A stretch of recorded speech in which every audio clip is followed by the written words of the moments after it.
Hello and welcome to You Can Art Too. My name is Jon D.IllAuthor. I am a graphic designer, fine artist, and illustrator, digital painter, uh, aspiring tattoo artist, you name it. If it deals with art and being creative, it is up my alley. That is me.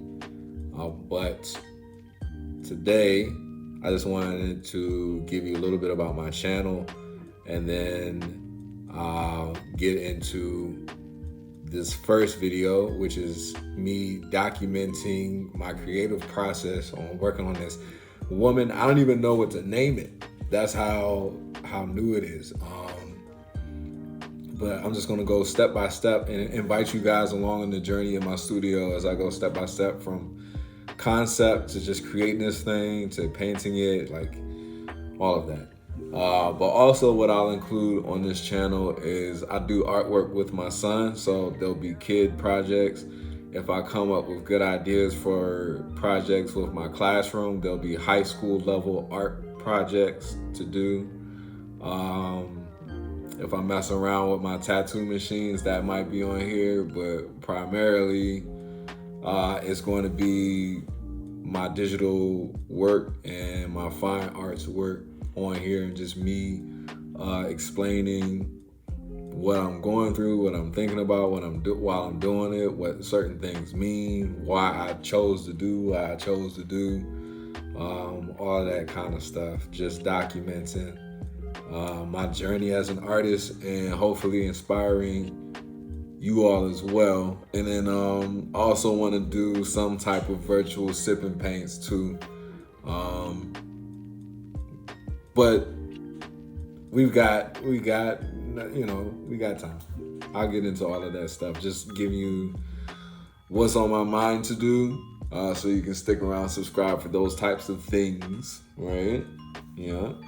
But without further ado or hesitation, here we go. This is me working on the woman, as I guess I'm going to call her for now. Hopefully her name will come to me, or the scene or something will come to me. But right now we're just in the beginning stages. Like, her face just kind of spilled out of me onto the canvas, and here we go. This is my first video of me documenting the process of my creative process with these figures I've been drawing lately. I don't even know what to call them. I'm more or less thankful that they occur. It's me using my gifts at its highest level.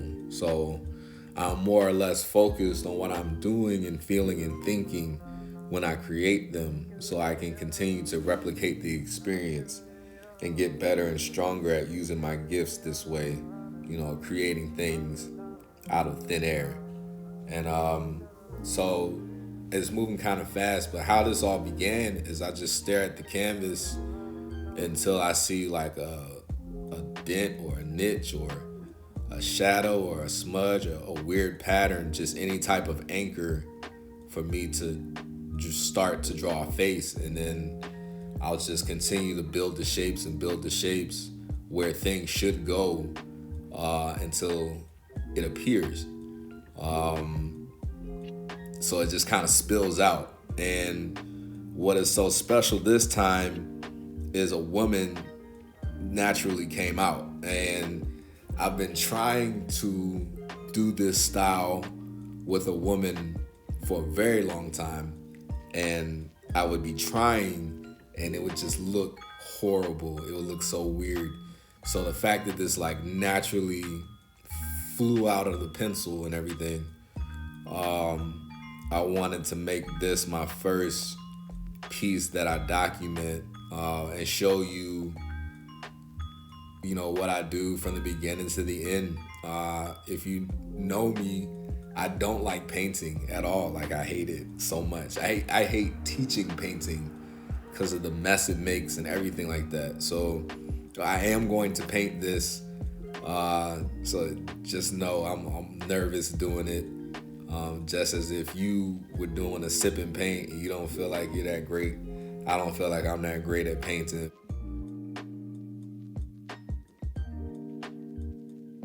So I kind of talk through me finding the shapes in the face and on the canvas and developing the shape. And then after I do that in pencil, I go through with a fine liner and 3 different size markers, 3 different size Sharpies, and I just go over the lines. Normally, I'm moving so fast, the lines are jagged, as you can see in some of my other pieces.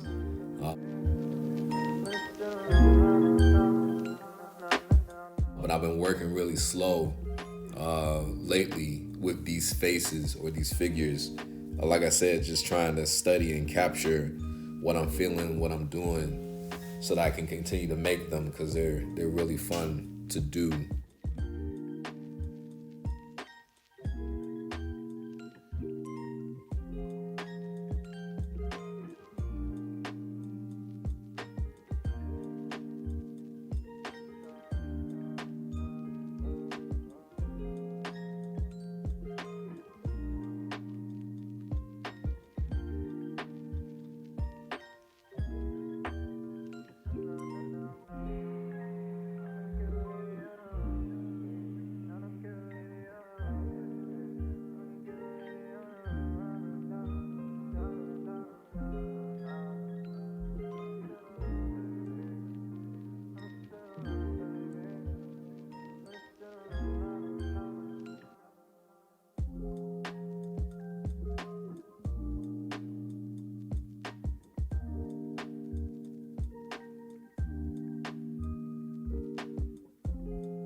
Right.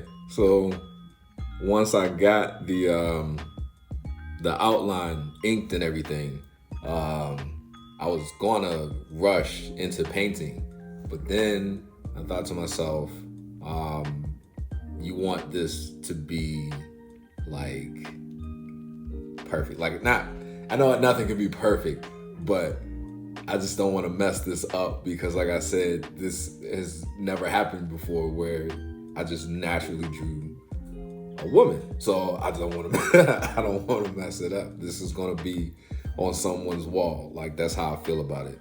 So my professor at Hampton University, I'll never forget him. It's Mr. Solomon Ezekiel J. I hope I remember how to say his last name right, wherever he is, man. 3 tips from him. I still kind of do my art career, live my life by. One of them was, you have to use the technology available to you. Learning the old ways and the masters, that's great.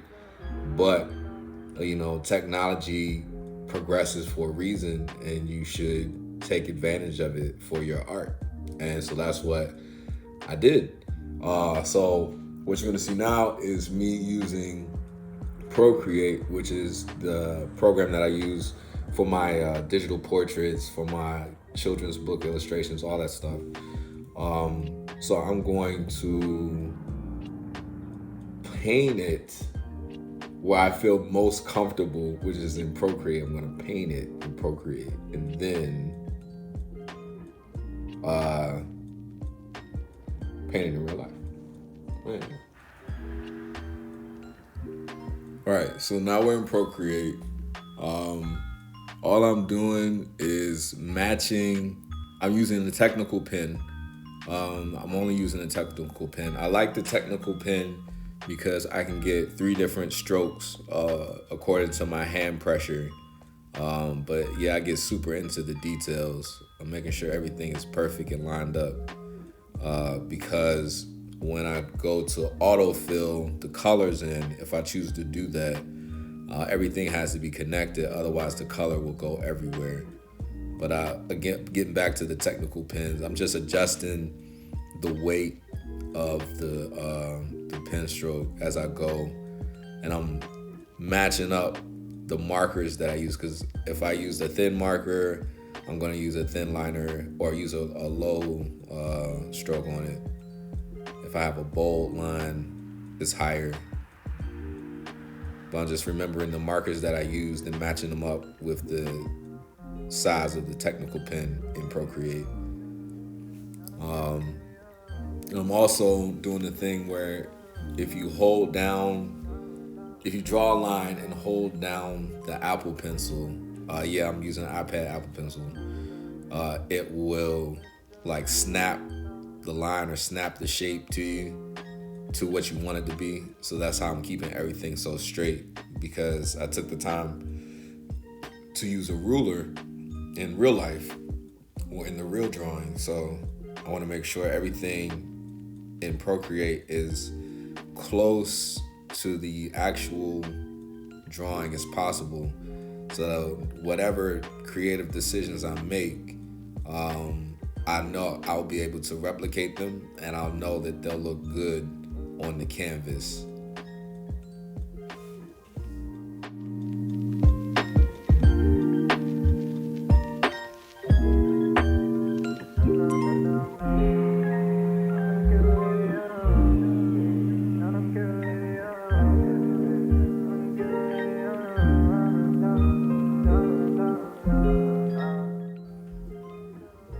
Also, right about here, I start correcting, because I know I left it in pencil on the canvas, but I corrected this area here because I just didn't like it. There is space between your hairline and like your forehead, cheek area. So I wanted to, it is abstract, but you still want to have, it's representational abstract. That's the correct term. So representational abstract is abstract, but it looks like something in reality is based off something in reality. So it's a face, faces are real. So there has to be some hint of proportions or reality in it to make you believe it's a face. And then your brain should wander into, maybe you see other faces, or who does this look like, or you'll start to think of her story. Hopefully that's the idea. Or give them your own story when you look at it. That's the hope of this tactic.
Again, here, I'm just gonna play around with what I can fix because I know I left that area in pencil on the canvas.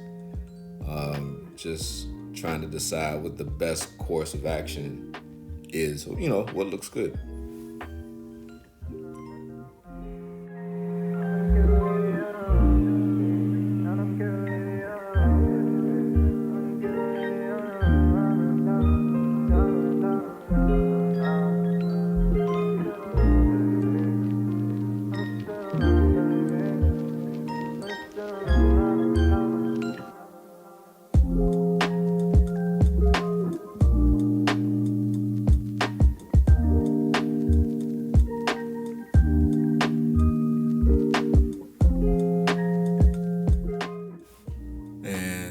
After I'm all finished, just tightening up some lines, I use the color fill just to make sure the thin areas work.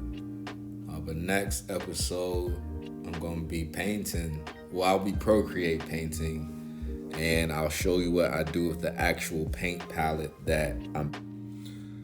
Yes, so like I said, I'm going to be Procreate painting. I'm going to be the thing I just traced. I'm going to fill it in. The goal is to attack it the same way that I would a portrait that I'm commissioned to, like this current style that I've been doing that looks like this.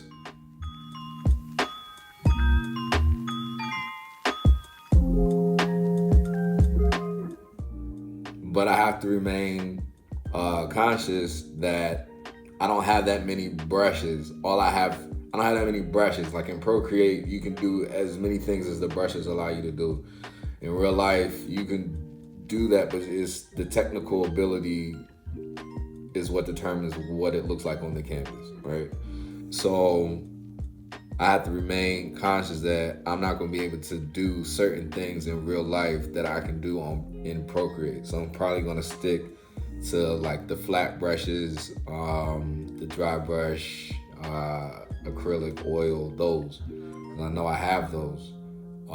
If I do some pattern work, it'll probably be Zentangle, which I can do. But I'll show you how to import a color palette as well, because that's what I was showing at the end. I actually did mix the paint up. That was a part of the process where I stopped myself and was like, nah, let's really take our time with this. But I know I can mix those colors in real life, so I'm going to use those colors in Procreate, and I'll show you how to do that next. Thank you for watching. I don't have a cool sign off yet because this is my first video. Hopefully my greeting was cool enough. I don't even know. Subscribe and like. I feel like that's something I'm supposed to say. And we'll just continue talking about art and making artwork, and I'll put some of my son's stuff up here, and I'll have like art teachery lesson things you could do at home. Yeah, but we'll have fun. All that good stuff and positiveness on the interwebs. Yeah. And that's how I'm gonna end it. I'm gonna say, yeah. I'm gonna do a weird noise in my video. Nah, for real. Bye. Peace. All right, see you.